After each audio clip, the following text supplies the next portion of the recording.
Joe Rogan has just broken down one of the most uncomfortable matchups in the lightweight division right now. He could be the next Conor McGregor star. I want that world title. All you want and say I'll never be champ. You gang of mushrooms. Like that kind of a star where the whole He world's has watching. that weird personality. Yes. Yeah, he has that. Well, he's very disarming because people, they see, I talked about this in the last pay-per-view. I said it's a very sneaky trick because guys like you look at you, the way you carry yourself, the way you, that's a fighter. Like you look at that guy's a dangerous motherfucker. But when you see Paddy, he's dancing like this, his hair is flopping around like he's in the Beatles.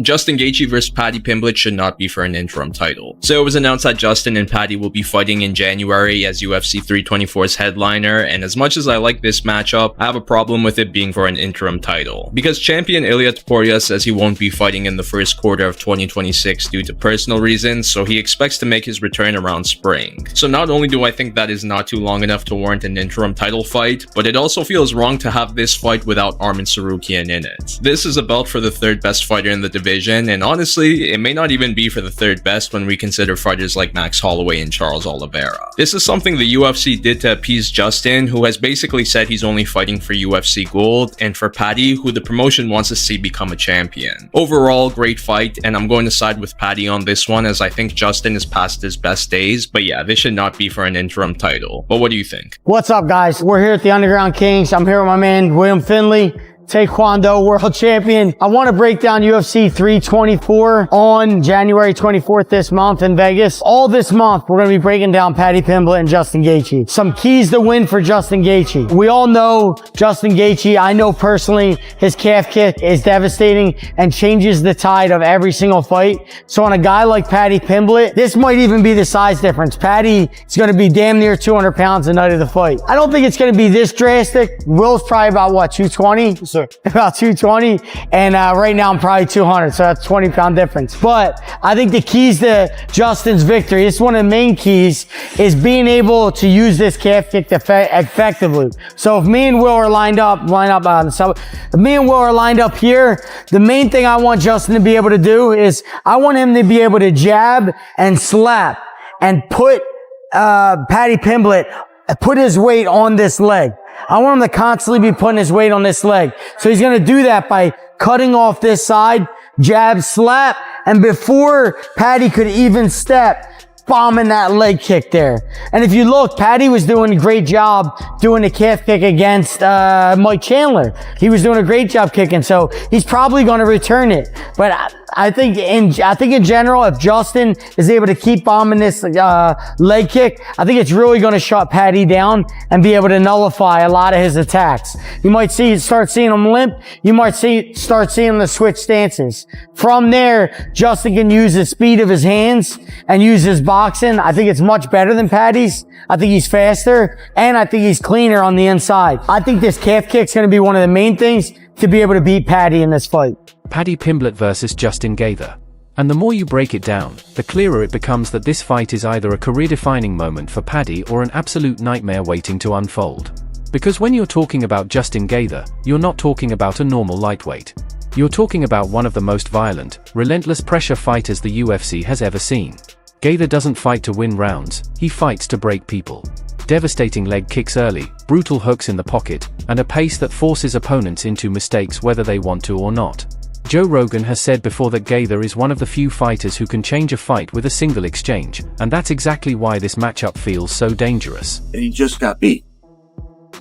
Paddy the Baddy, as a matter of fact, got submitted. Do you guys even know what I'm talking about? So there's something that goes on in England. This is Paddy's gym. Paddy enters this thing every year. It's called something. And then they have a king of the mat. It's a grappling tournament, but they have this thing, this king of the mat. Paddy was in the finals a year ago, and after an hour, they just stopped the match and called it a draw. So he was a co-champion. So whatever this thing is, it's a thing that matters to him. So he enters it, I guess, over the weekend. I guess. And he ends up getting beat. Now, one of the reasons it's so cool is I don't think you have heard about it. One of the reasons I think it's so cool is there's no other sport where this would happen. One of the reasons I think it's so cool is it doesn't matter. And that's one cool thing about our community. Like, if a guy like Paddy wants to go out there and take a risk and do something like this, he can chalk that up to a tremendous victory. He can also chalk that up to a workout. And you know what? We need to keep it that way. It's one thing that we have done very well as a group, and there's no other sport that's like that. You will never hear of a time that LeBron drops in for a one-on-one with the college star. He's going to take the risk. He just simply could not take the risk. This happened when I was a kid. It was to John McEnroe in Oregon. This was before the internet was a thing, but John McEnroe came out and he played somebody. We had some high school star down in, it was down in Eastern Oregon. I want to say maybe Pendleton. At any rate, the guy beat him. Our high school star beat McEnroe, and this was a thing. This was a thing. But it's one of these reasons why you can't ever get that. Like, you were left to believe that the NBA is better than the NCAA. You're led to believe the NFL is better than college football.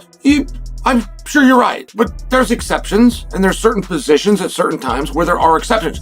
You will never know. Those guys will never take the risk. They will never take to the field. They will never take to a three-point stance and go, they'll just never do it. On the outside chance that somebody's filming and somebody puts it, it's one of those things. And you get guys that love to compete. I mean, I got one resentment towards our sport. One, which is that we only do it 3 times a year. I mean, I can't even tell you the lack of respect that I have for a guy that misses. Of course. Big fights coming up. How do you see yourself getting it done against Gaethje? Of course, he's had a lot of battles. There's a lot of fight tape to watch on him, to say the least. He's had a bunch of scraps. He's got finishes. He's been finishes. How do you see yourself getting it done? Because he hasn't really fought a guy like... I mean, you're a bit of an Oliveira, but... You know what I mean? It's a new style for him. You're not just a typical up-and-coming scrapper brawler that's going to get into a fun scrap with Gaethje. There's more intricacies to your game with the grappling as well. So how do you think you're going to get this one done? I think I finish him wherever the fight goes, to be honest. Obviously, I know he can bang, but every fight we get a breakdown made of our opponent, and it actually shocks me how much he gets hit. And I know he takes one to give one, but you can't really just do that at this level. That's why he's lost to people like Eddie Alvarez, Dustin Poirier, Charles, because you can't just take one to give one. And I'm not going to just be standing there to let him hit me back. You know what I mean? So be using me range, keeping him on the outside, and I've got a feeling I'm going to knock him out, to be honest. I don't know what it is. I've just got a sneaky suspicion I'm going to knock him out. You know, I've been doing a lot of rounds with Luke Riley for this camp, and Luke's got much better technical striking than Justin Gaethje, and I'm having a lot of success sparring with Luke. And obviously, one of my coaches, Ellis, who used to fight himself, he's the exact same build as Justin. He's 5'10" with a 70-inch reach, and I've been doing rounds with him. He's literally, because he doesn't fight anymore, lad, and he's just a coach, he's just done Justin's style for me. He hasn't got his own style. He's been doing Justin for me, and just the bits what we're working, I can see me knocking him out or dropping him and then submitting him.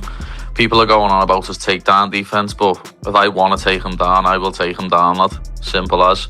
But I can see myself dropping him, ending up on top and either TKOing him or submitting him or TKOing him a ground and pound.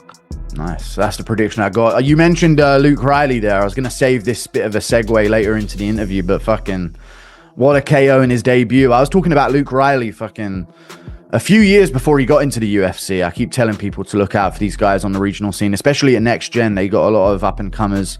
I know you got George Staines there as well, the fucking Elon Musk of MMA.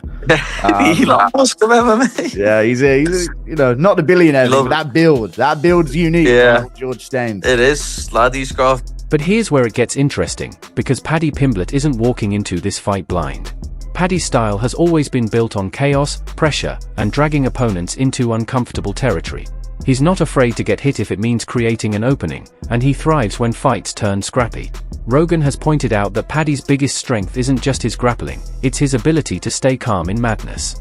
When opponents panic, Paddy accelerates. Stylistically, this is where the fight becomes fascinating. Gaethje wants the fight standing at mid-range, chopping the legs, forcing exchanges, and turning it into a war of durability. Paddy wants chaos, clinches, scrambles, awkward entries, and moments where Gaethje's aggression can be turned against him. If Paddy can survive the early storm and create grappling exchanges, this fight looks very different. And that's the real question everyone is debating. Can Paddy Pimblett survive Justin Gaethje's early pressure? Because Gaethje doesn't start slow, he comes out fast. He's your favourite fighter's favourite fighter, and it's going to be a pleasure to get in there with him. I'd love to have a brawl for 5 rounds. As he said, him versus Michael Johnson, how he introduced himself to the UFC. I'd love to have a fight like that, but I don't think it'll pan out that way. But let's see what happens. Hopefully, I'm getting a performance bonus. Swirling that Justin Gaethje is injured. A few videos have surfaced of him diving and cracking heads with someone which wobbled him bad. Do you have any inside information? Have you not heard of this? Okay, actually, I got to be honest. I thought you guys were talking about. I thought he was going to ask about. I saw a bunch of pictures about this thing. Though, right? Yeah. The ingrown hair is what he's claiming. Okay, right. Ingrown hair and a bit of brisket. Yeah. Brisket. Yeah, a little brisket on the chin. Because they said he had herpes on his mouth. He's like, I was eating brisket and I had an ingrown hair. If that is an ingrown hair, that's the gnarliest ingrown hair I've ever seen. That makes like a little red dot on your neck if it's an ingrown hair. He had a crater in his neck. I don't know about that. By the way, could you imagine, just for a moment, you know where I'm going with this? Yeah. You know where I'm going with this? I do know exactly where you're going. Enter Armin. Yes. Enter Armin. Yes, it's time. Now, is Armin ready is the thing. Nobody walks out to those videos. No, I'm like, oh, fuck. Enter Armin. Enter Armin. Walking out there, eating a fucking turkey leg. I mean, what he does really well, which is fights out long, right? He uses those kicks up the middle. He's got a good knee that we saw him land against Chandler. And then almost kind of land your points and force Gaethje to try to close the distance, and that's when I would try to wrestle. He looks huge to me in a good way nowadays, Paddy. I'm always impressed. It seems like he's getting fitter and fitter, further and further out from these fights as well. We only see Fat Paddy for a little bit. Gaethje, I think keeping it on the feet, boxing in close, and just trying to murder the legs like he always does is something that he needs to do. I don't know if testing Paddy's jiu-jitsu is the move for Gaethje. So it'll be interesting, man. But I think Paddy's got it. Joe Rogan has said before that Gaethje's biggest danger comes in the first 2 rounds, when his power, leg kicks, and pace are at their absolute peak. If Paddy can weather that storm and drag the fight into deeper waters, Gaethje's aggression can suddenly become a liability. But if he can't, one clean Gaethje combination could end the night instantly. The MMA community is completely split on this matchup. Some believe Paddy's chin, toughness, and grappling give him a real path to victory, while others think this is the fight where Paddy finally runs into a level of violence he's never experienced before. You know they like you, is it a bit of an honor, or you don't really give a shit about that type of thing? It is a little bit of an honor, like obviously, because they know they trust me with putting on a good show for the first main event in the Paramount era, but it's all about the title, lad. It's all about winning this interim belt. I wouldn't care if I was opening up the main card, lad. As long as I'm fighting for this belt, lad, it's all that matters. Nice. All right then. This is a big matchup. We've come a long way, Paddy. We've come a long way from Luigi Vendramini to Justin Gaethje. Is there any surrealness to it? Like you're actually fighting this guy that you probably, I would imagine, was watching before you even got into the UFC. This is fucking Justin, the highlight reel. Gaethje over here. Like. Lad, I can remember watching him fight Nick Newell, lad, the fella with one arm before he was even in the UFC. You know what I mean? I can remember my teammate, who's now my coach, Adam Ventry, telling me, oh, you need to watch this Justin Gaethje, lad, he's unbelievable. And I watched him and was like, oh my God, he's sick. So when he had his debut against Michael Johnson, I can remember watching that live, just thinking, wow, this fella can bang. But you know, that's the position that you get into in this sport, lad. You've got to end up fighting your heroes or you're in the wrong game. Yeah, you've been in this position before against Tony Ferguson. When you're in the cage, it's completely locked in. But is there a moment where you're thinking, like, fucking hell, this is Tony Ferguson, lad?